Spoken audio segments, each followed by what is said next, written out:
Alright, so here's the actuator on the 2000 F-150, the 4x4.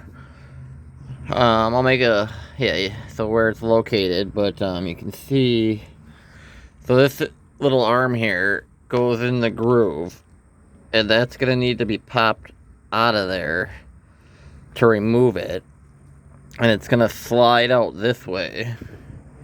And then it's got this ring right here that's pretty rusted, so hopefully the new one comes.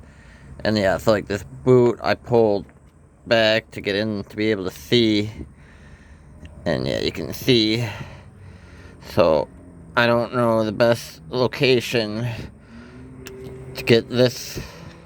And be careful with this boot too. I don't know if the new one comes with a boot, but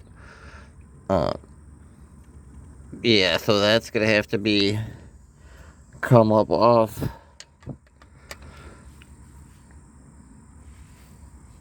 Yeah, just kind of, so, and then you're gonna have to get the new one on there. But let's see if I can get this ring off here first. I'm just gonna scrape it and probably go get some PB Blaster. And then yeah, it's got the hoses here. I might check the hoses first, and then yeah, I want to follow those two and see where they connect to also.